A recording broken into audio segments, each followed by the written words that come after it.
ధర్మానికి విరుద్ధంగా కొట్టే కొన్ని ఉంటాయి. ఇట్లా ఉండాలి, ఇట్లా ఉండాలి, ఇట్లా ఉండాలి అనుకుంటాం. పెద్ద పెద్ద వాళ్ళందరూ తెలివిగల బ్రేడర్లందరూ దాని మీద అయిపోయారు. రంగులు బేస్ చేసుకొని వస్తే అక్కడ రంగులు కొన్ని మాత్రమే కొట్టిన, కొన్ని రంగులు కొట్టలేదు. ఎందుకంటే రంగులు కాకుండా మిగతా కొట్టలేదని ఎందుకు చెప్తారు మీరు? ఓకే, ఆ రంగుని మీరు అన్వయించుకుంటారట అంతే. అంతేగాని 100% కొడద్దు రంగు ఆ టైం. మేము చూస్తామండి, రన్నింగ్ చూస్తూ ఉంటాం. కొడితే మన లైన్ వెళ్ళిపోతుందని అనుకుంటే ఒక పట్టుకున్నాం అనుకోండి కలర్, ఆ లైన్ వెళ్ళిపోతుందని వరుసనే కొట్టేస్తాయి. అవునా?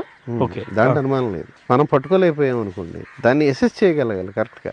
ఆ ఎసెస్ చేసింది మన దగ్గర ఉండాలిగా. ఆ కుడి చేయడం చేయని వేస్తూ ఉంటాం, ఆ కుడి చేయడం చేయలాగానే ఉంటుంది. అదే మనకు పర్ఫెక్ట్ గా అన్ని నచ్చి దీన్ని ఈ కలర్ కొడద్దని మనకు అవగాహన ఉంటుంది కదండి. ఆ కలరే మన దగ్గర ఉంటే ఖచ్చితంగా కొడతాం. డామినేట్ చేస్తుంది ఆ టైం ప్రకారం. ఖచ్చితంగా 100%. టైం ప్రకారం అంటే నేను నా ఎక్స్పీరియన్స్ లోనండి ఈ పుస్తకాలు చూసి